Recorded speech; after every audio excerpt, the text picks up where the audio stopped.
Bugün miladi 13 Ekim 2022 Perşembe, Hicri 1444 17 Rebiülevvel. Günün ayeti: Kim Allah'ı, Resulünü ve iman edenleri dost, veli edinirse hiç şüphe yok galip gelecek olanlar Allah'ın taraftarlarıdır. Günün hadisi: İhsan sanki Allah'ı görüyormuşsun gibi Allah'a kulluk yapmandır. Tarihten haberdar olmak için tarihte bugün neler yaşandı hep birlikte bakalım.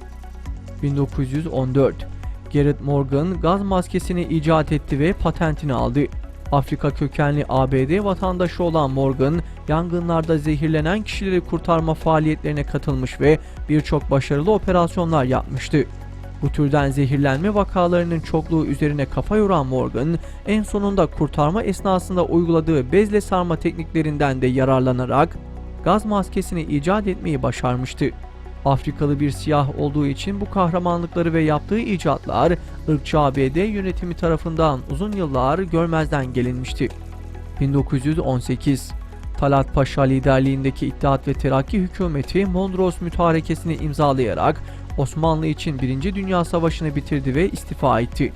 İttihat ve Terakki Osmanlı'nın çökmesinde başlıca rolü oynamış ve geride yöneteceği bir ülke kalmayınca da istifa ederek birçok yöneticisi ülke dışına kaçmıştı. İttihat Terakki'nin çizgisinde yürüyenlerse kendi seleflerinin düştükleri hali görmezden gelmekte, sürekli her konu üzerinden savaş çırtkanlığı yapmaktadır. 1923 Meclis toplandı ve Ankara'nın hükümet merkezi yani başkent olması kararlaştırıldı. Şüphesiz ki bu başkent değiştirme kararı basit gerekçelerle alınmadı. Zira İslam hilafetine yüzyıllarca başkentlik yapan bir şehrin başkent olarak kalması emperyalist Batılılar için büyük bir itibar kaybıydı.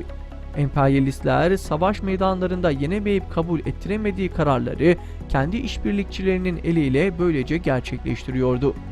1935 Türkiye Mason locaları kapatıldı. Locaların mal varlığı hükümete devredildi. Türkiye Mason Cemiyeti hükümet telkinleri doğrultusunda faaliyetini durdurma kararı almıştı. Devletin en önemli kurumlarının başında zaten masonlar varken locanın mal varlığı konusunda alınacak tedbirler sembolik olmaktan öte bir anlama sahip değildi.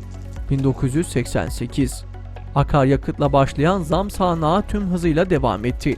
ANAP hükümetiyle başlayan zam furyası daha uzun yıllar Türkiye'nin gündeminde kalacak ve halk enflasyon canavarı terimiyle tanışıp zamanla çok yüksek enflasyon altında yaşamaya alıştırılacaktı.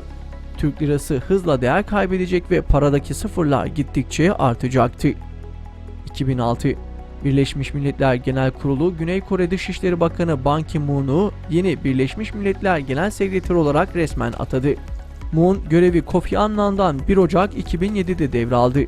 ABD Birleşmiş Milletler Genel Sekreterlik koltuğuna suya sabuna dokunmayan ve Amerikan çıkarlarının peşinden sürüklenen etkisiz kişilerin oturması için çaba sarf etmektedir. Ban Ki-moon da bu iş için biçilmiş kaftandı. 2015 Her fırsatta demokrasi ve insan haklarıyla övünen Avrupa ülkeleri mültecilere insanlık dışı şartlar dayatıyor. Almanya'dan sonra Danimarka'da da oturma izni almak isteyenler din değiştirmek zorunda bırakılıyor. Son 2 yılda dinini değiştiren 106 mülteciye oturma izni verildi.